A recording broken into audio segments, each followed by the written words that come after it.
Actes, chapitre 22.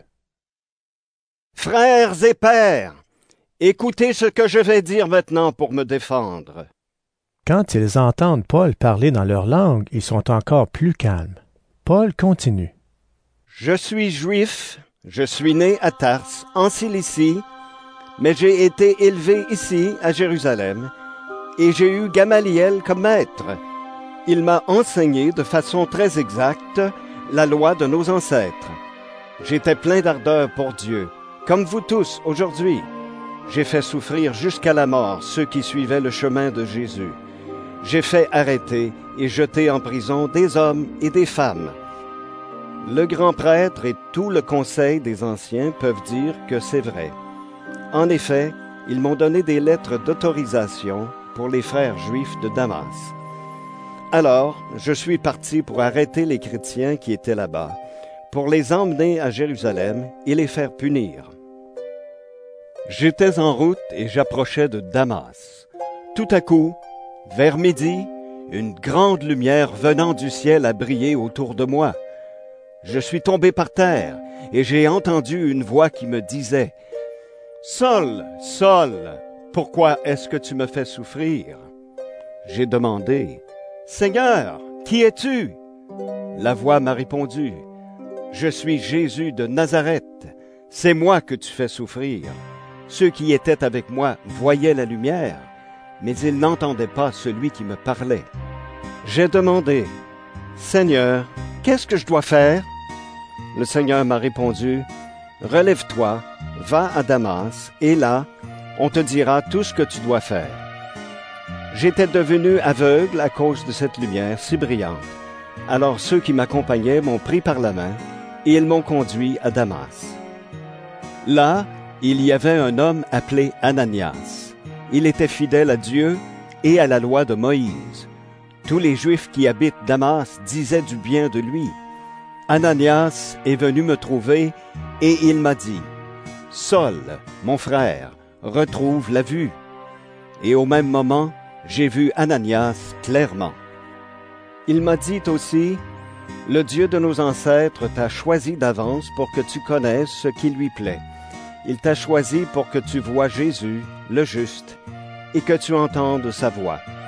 En effet, tu dois être son témoin devant le monde entier. Tu annonceras ce que tu as vu et entendu. Et maintenant, pourquoi attendre? Viens, reçois le baptême et le pardon de tes péchés en faisant appel à son nom. » Ensuite, je suis retourné à Jérusalem. Un jour, je priais dans le temple et le Seigneur s'est montré à moi. Je l'ai vu et il m'a dit, « Dépêche-toi, sors vite de Jérusalem. En effet, ses habitants n'accepteront pas ton témoignage à mon sujet. » J'ai répondu, « Seigneur, ils le savent bien. J'allais dans les maisons de prière chercher ceux qui croient en toi. Je les jetais en prison et je les faisais frapper. Et quand on a fait mourir Étienne, ton témoin, j'étais là, moi aussi. J'étais d'accord avec ceux qui le tuaient et je gardais leurs vêtements. Le Seigneur m'a dit, « Va, je t'envoie au loin, vers tous ceux qui ne sont pas juifs. » Les gens ont écouté Paul jusqu'au moment où il dit ces mots, mais maintenant, ils se mettent à crier. « Supprimez cet homme, à mort! Il ne mérite pas de vivre! » Ils poussent des cris, ils jettent leurs vêtements en l'air et font voler la poussière. Alors le commandant des soldats romains donne cet ordre. « Faites entrer Paul dans la caserne et frappez-le à coups de fouet pour l'obliger à parler. Je veux savoir pourquoi la foule crie contre lui de cette façon. » On va attacher Paul pour le fouetter, mais à ce moment-là, il dit à l'officier qui est présent, « Vous voulez fouetter un citoyen romain que vous n'avez même pas jugé? Est-ce que vous en avez le droit? » Quand l'officier entend cela, il va prévenir le commandant.